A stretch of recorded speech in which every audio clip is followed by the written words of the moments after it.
Name of Allah, the most beneficent, the most merciful.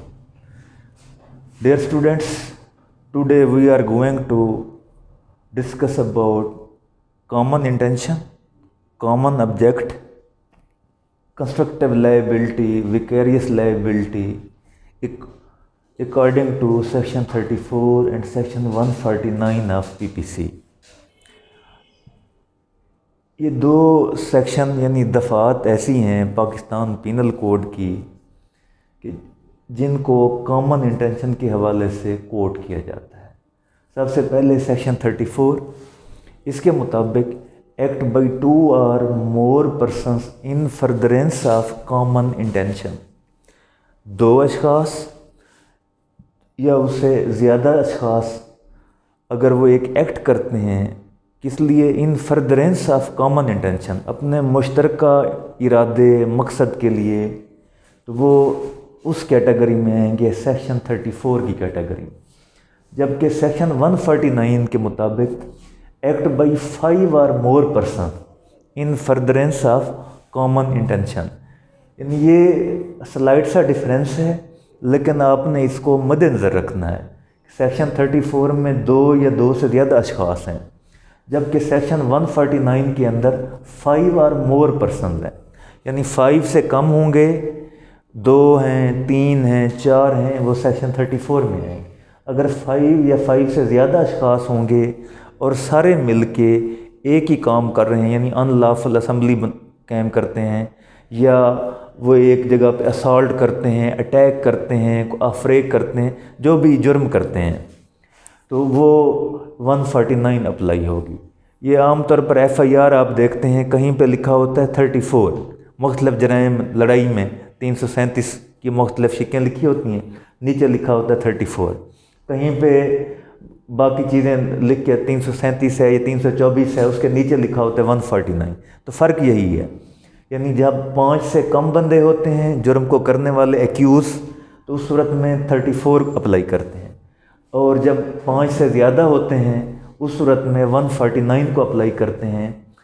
Section 34 basically वो ये enforce करती है doctrine of criminal liability. Criminal liability क्या है, यानी एक आदमी ने एक असम्बली में होते हुए, एक इकट्ठ में होते हुए, एक गैदरिंग में होते हुए जो जुर्म इर्तकाब किया है, आगे 1, 2, 3 जितने भी मुतासरा हुए हैं इस असम्बली के अंदर, 2 हैं, 3 हैं, 4 हैं इस इकट्ठ के अंदर, उन सब के ऊपर क्रिमिनल लायबिलिटी आएगी, इक्वली आएगी। इन सब ने मिलके असॉल्ट किया है, एक मर्डर कर दिया है। हाँ, ये बाद में देखा जाएगा कि इसमें रोल क्या है, ये एट्रीब्यूशन क्या है, यानी किसने डंडा मारा है, किसने पिस्तौल से फायर किया है, किसने जो है उस बंदे को पकड़ा है। ये अगर वो एक इकट्ठ में है तो क्रिमिनल लायबिलिटी उन सब पे आ रही है।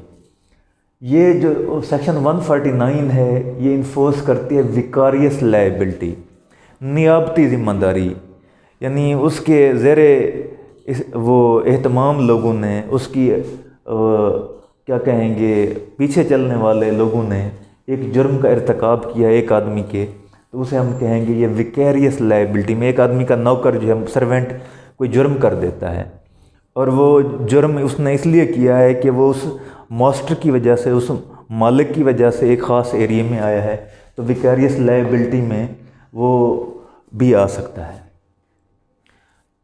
तीसरा अहम डिफरेंस सेक्शन 34 का ये प्री अरेंज्ड है और प्री प्लान, यानी जो जुर्म करने आते हैं, 2 बंदे हैं, 3 बंदे हैं, जो 5 से कम हैं, वो प्री अरेंज होके आते हैं, प्री प्लान्ड होके आते हैं। जबकि सेक्शन 149 के मुताबिक being member of unlawful assembly one becomes liable, सिर्फ उस असम्बली का मेंबर होने के नाते वो क्या हो जाता है, लायबल हो जाता है इस दफ़ा के लिए, और ये दफ़ा जो है उसके ऊपर लागू की जाती है। कॉमनली कहते हैं कि बुरी सोबत ने आदमी को मरवा दिया। वो ख़ुद तो अच्छा आदमी था, उसके दोस्त गंदे थे, वो वहाँ पहुँचा हुआ था, उसने कोई बुराई नहीं की, लेकिन वो दोस्तों की वजह से वो भी पकड़ा गया, पुलिस ने छापा मारा या लड़ाई हुई, लड़ाई में उसने बेचारे ने किया तो कुछ नहीं। वो क्या होता है, क्योंकि वो मेंबर होता है अनलॉफुल असेंबली का, और मेंबर होने के नाते जब 5 या 5 से ज़्यादा हैं उसके ऊपर 149 जो है ये अप्लाई होती है, FIR में इसे बाकायदा लिखा जाता है। अब ये लायबिलिटीज़ यानी क्रिमिनल लायबिलिटी आ रही है। लायबिलिटी मुख्तलिफ़ तरह की है।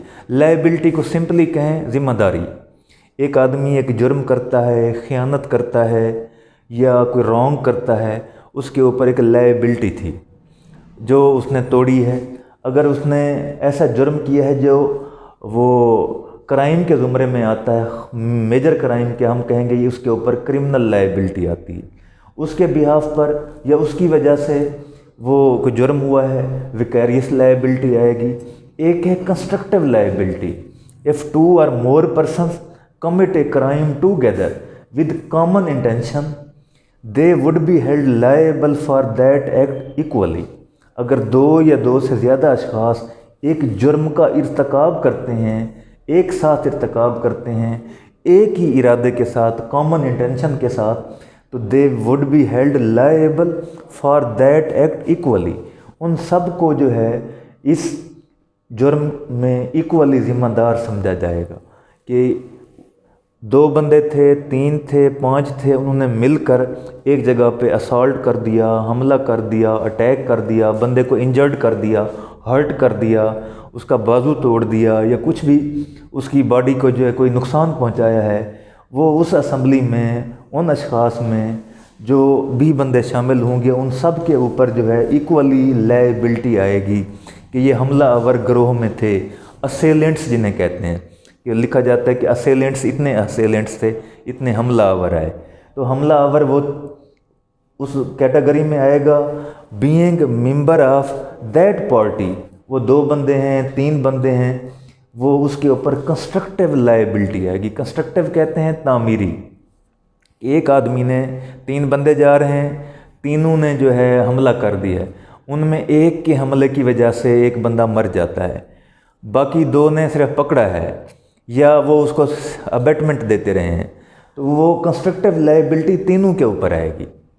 बेशक मेन जो है, मेजर जो होगा, एक्यूज़ वो एक होगा, लेकिन कंस्ट्रक्टिव लायबिलिटी के लिहाज से बाकी 2 भी आएंगे कि अगर ये 2 ना होते तो शायद ये जुर्म सरजद ना होता।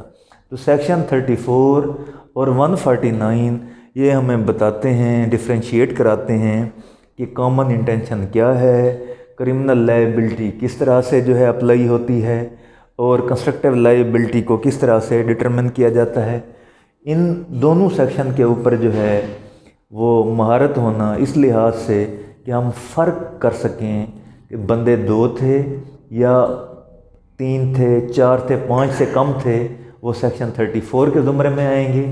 अगर बंदे 5 या 5 से ज़्यादा हैं, कहीं पे 10-10 बंदे भी हमलावर होते हैं, 20-20 भी होते हैं हमलावर, पूरे का पूरा जत्था बन जाता है हमलावरों का, वो फिर सेक्शन 149 के ज़ुमरे में आएंगे। तो इस सवाल को इस लिहाज से आपने जहन नशीन करना है कि हर जुर्म में जब भी कोई क्राइम कमिट होगा, इंटेंशन आएगा, मोटिव आएगा कि इस जुर्म का इंटेंशन किसका था, पीछे मोटिव क्या था। देखा जाएगा कि जुर्म इन्होंने किया है, क्यों कमिट किया है, किसी को नुकसान पहुंचाया है, क्यों, को डकैती करना चाह रहे थे, रॉबरी कर रहे थे, क्या चोरी करना चाहते थे, क्या करना चाहते थे, मोटिव देखा जाएगा, इंटेंशन देखा जाएगा। और फिर फर्दरेंस ऑफ कॉमन इंटेंशन, यानी एक कॉमन इंटेंशन था, उसको आगे बढ़ाते हुए, उसको बरूए कार लाते हुए या उसे पाए तकमील तक पहुंचाते हुए जो जुर्म का इर्तिकाब किया है, वो इन 2 सेक्शंस के जेल में हम लाकर उसे वो करते हैं, डिफ्रेंशिएट करते हैं कि इसके ऊपर कौन सी सेक्शन अप्लाई होगी। ये आपने जहन नशीन कर लेना है ज़िंदगी भर के लिए कि सेक्शन 34 कब होगा, जब 5 से कम होंगे। 2, 3, 4 बंदे हैं तो सेक्शन 34, अगर 5 से ज़्यादा हैं तो 149 आएगा।